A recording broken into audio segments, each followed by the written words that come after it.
झारखंड में मानव तस्करी की एक बड़ी समस्या है। अक्सर मानव तस्कर गांव के भोले भाले लोगों को नौकरी दिलाने का लालच देकर बड़े शहर ले जाते हैं और उसको बेच देते हैं। महिलाएं पलायन समुदाय का सबसे बड़ा हिस्सा हैं। इसी की रोकथाम हेतु मंगलवार को महिला आयोग, बाल संरक्षण आयोग के संयुक्त तत्वाधान में राजधानी रांची स्थित कैपिटल हिल होटल में कार्यक्रम का आयोजन किया गया, जहां इस मुख्य विषय को लेकर चर्चा की गई। राज्यसभा सांसद महुआ माझी भी इस कार्यक्रम में शामिल हुई। चर्चा हो रही है, इसका समाधान कैसे निकले? देखिए, लगभग करीब 23 सालों से झारखंड में ह्यूमन ट्रैफिकिंग मुद्दे को लेकर हम लोग काम कर रहे हैं और एक नेटवर्क ऐसा है जो साउथ एशिया में action against trafficking sexual exploitation in India, जो साउथ एशिया का नेटवर्क है, जहाँ करीब 508 ऑर्गेनाइजेशंस हैं, इसके पार्टनर ऑर्गेनाइजेशंस हैं। झारखंड में लगभग करीब 84 एनजीओ पार्टनर्स हैं। और आपको बता दें कि देखिए, अभी स्थिति काफ़ी बदल चुका है। अब बहुत ही कह सकते हैं सीधे, अब ये जो युग आ चुका है, अब ये युग व्हाट्सएप का युग आ चुका है और इस व्हाट्सएप युग में अब हम लोग सब लोग फेल हो चुके हैं। अब ये हम सब के बीच में आता नहीं मामले। अब जरूरत है कि आज झारखंड में ये कोरोना में जो 509 लड़कियों को जो हमने रेस्क्यू करके दिल्ली से लाया, देश में पहला बार ऐसा हुआ कि एयर लिफ्टिंग करा के बच्चों को हमने लाया दिल्ली से। आज स्थिति है कि वो लड़कियां हैं कहाँ, ये सबसे बड़ी चैलेंज है।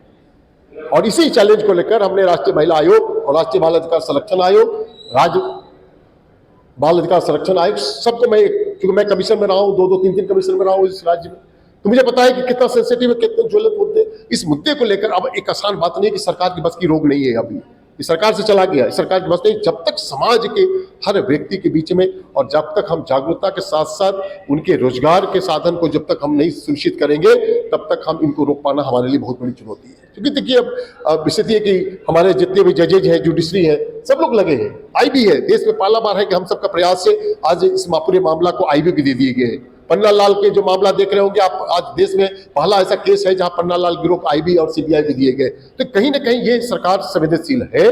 जरूरत है कि समाज को हम बेहतर से बेहतर कैसे उनको इस मुद्दे को लेकर सेंसिटिव बना सके, सो दैट कि लड़कियां इस देश से बेची न जाए। लड़कियां आज कहीं ना कहीं कोठे में जो लड़कियां जा रही हैं, उसको उनको कैसे हम रोक के सम्मान की जिंदगी दे सके, ये जरूरत है। और इसी पीड़ा को के लिए आज राष्ट्रीय महिला आयोग, राज्य बाल अधिकार संरक्षण आयोग और राज्यसभा की मेंबर ऑफ पार्लियामेंट की श्रीमती महुआ माझी को और देश के चुनिंदे लोगों को हमने बुलाया कि आगे की हमारी रणनीति क्या होगी इस झारखंड में बच्चों को रिहेबिलिटेशन करने के लिए। और इसी को लेकर एक कार्यक्रम को हम लोग आयोजित कर रहे हैं। Sanjay Kumar Mishra, state coordinator EDSAC India. आगे सचिव बाल कल्याण संघ। जैसे पर एक कार्यक्रम रखा गया है जी, बहुत बड़ी समस्या है झारखंड के लिए, पूरे देश के लिए भी है, तो आज इस पर सेमिनार है, आप कैसे देख रहे हैं इसको? देखिए, पहले ये बड़ी समस्या थी पिछली सरकार में भी कि यहाँ की महिलाओं को, बच्चों को दूसरे राज्यों में रोजगार के लिए ले जाया जाता था और फिर उनका हर तरह से शोषण होता था, दैहिक, फिर मानसिक, आर्थिक, हर तरह का शोषण। जब मैं विमेंस कमीशन में थी उस समय भी महिलाओं को झुंड के झुंड लेकर मैंने देखा पिछली सरकारों में कि ले जाते थे और फिर रेलवे स्टेशन में और अलग अलग जगहों पे ऐसे दलाल पकड़े जाते थे।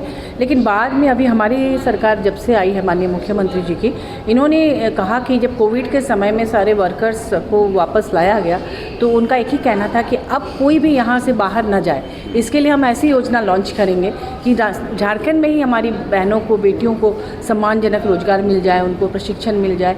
इसके लिए इतनी सारी योजनाएं लॉन्च की गई। आपने देखा होगा कि उन्होंने सावित्रीबाई फुले किशोरी समृद्धि योजना, जिसमें उनको पैसे दिए जा रहे हैं कि पढ़ाई छोड़कर वो बाहर ना जाए। फिर पलाश ब्रांड के माध्यम से उनको उनकी सामान को बेचने की व्यवस्था, स्किल डेवलपमेंट वगैरह जो है वो सब क्या कराया जा रहा है। फिर उनको सखी मंडल में जोड़कर उनके रोजगार के लिए लोन देना, ट्रेनिंग देना, तो ये सब है। पोटो हो, खेल योजनाएं, खेल के क्षेत्र में महिला आगे जाए। लेकिन फिर भी जो अभी भी पूरी तरह से ये कामयाब नहीं हुआ है, धीरे धीरे हो रहा है। तो ऐसे में जो लड़कियां इसकी शिकार होती हैं, जो बच्चे इसके शिकार होते हैं, उनके रिहेबिलिटेशन के लिए क्या किया जाए, इस पर ये चर्चा है। या उनको कैसे रोका जाए कि वो कहीं भी जाए तो हम लोग जैसे चाहते हैं कि गांव से अगर जा रहे हैं तो मुखिया स्तर पर रजिस्ट्रेशन हो कि भाई कहाँ जा रही है, किसके साथ जा रही है, उसको सही ढंग से पैसा मिल रहा है कि नहीं, वो सुरक्षित है कि नहीं। तो इन चीज़ों पर जागरूकता लाना ये NGO का काम है, ये लोग काफ़ी अच्छी तरह से कर रहे हैं। और आज की जिस NGO के द्वारा बाल संरक्षण है तो ये वर्षों से काम कर रहा है, मैंने देखा है, बच्चों के लिए ख़ास तौर पर करती है। तो उसमें क्या है कि जो लड़कियां नाबालिग हैं वो भी बच्चों की श्रेणी में आ जाते हैं, हाँ, तो उनके लिए भी काम हो रहा है। तो इसमें सबसे बड़ी बात है अवेयरनेस, कि आप उनको अवेयर करें, पेरेंट्स को भी, गांव के लोगों को भी, मुखिया को भी, कि आपके गांव से जो बच्ची बाहर जा रही है उस पर आपको नज़र रखना है ताकि कोई भी उनका मिसयूज़ ना करे।